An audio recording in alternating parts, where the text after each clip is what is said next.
Why is it that certain populations have differing health? Health disparities happen when populations are at a social disadvantage to obtain optimal health, and these differences are avoidable.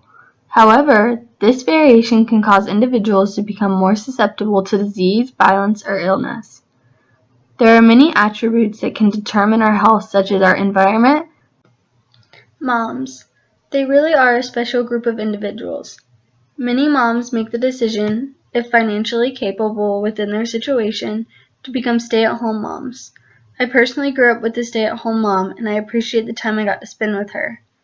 The majority of my mom's attention was geared toward my dad, my brother, and I.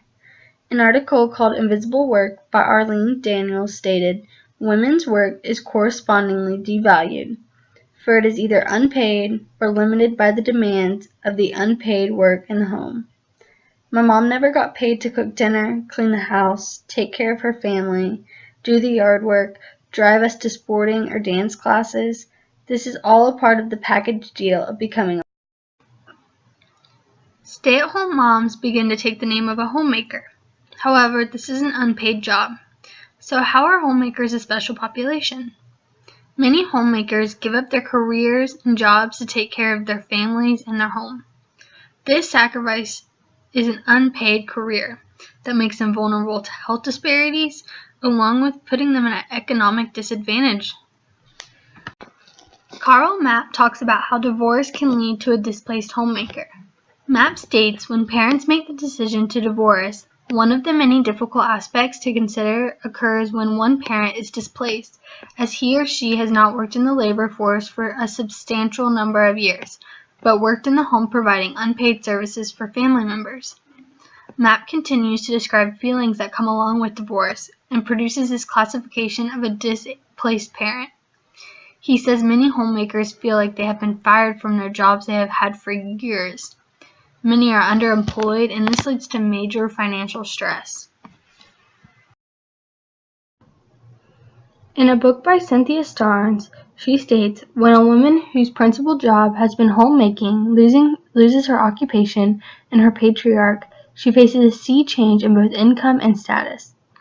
A homemaker displaced through divorce often suffers immediate and dramatic decline in economic status.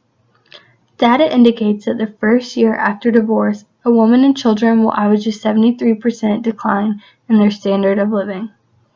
As we know, stress increases our risk for cancer and cardiovascular disease. Maybe this is why women have such a higher incidence of illness. During situations like this, it is hard to support market justice because these displaced homemakers can no longer afford proper health care. Many individuals will have predisposing thoughts about divorced or single moms without knowing their full story. Many women do make the brave decision of going back to school. There are grants for this special population to help them back on their feet and to find their way back into the workforce through school or other programs. There is a program in New York that offers free services to women and men to advance their job skills to re-enter today's competitive labor market. Programs like these can really help a displaced homemaker to re-enter the working population more easily.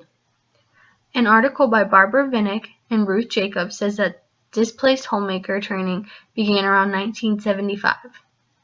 The Department of Labor has estimated there are at least 4.13 million displaced homemakers. These job-specific trainings have helped these women, and many employers have stated how dependable and highly motivated these women are.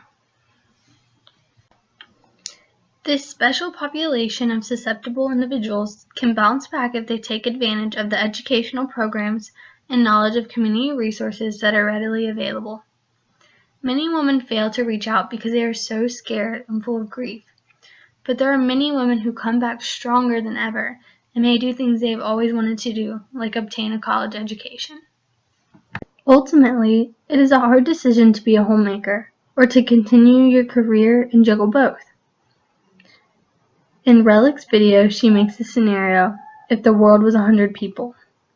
If the world was 100 people, 15 people would make less than $2 a day. Homemakers would be a part of this population. Homemakers typically work 24/7 every day of the year without being paid. Parents do this for at least 18 years, and when their child grows up and leaves the nest, it can be hard for a stay-at-home mom to find her place in the world again. Increasingly, divorce rates are at an all-time high, leaving homemakers with the task of finding a new job, learning to support herself financially again. A displaced homemaker faces huge struggles and becomes more vulnerable.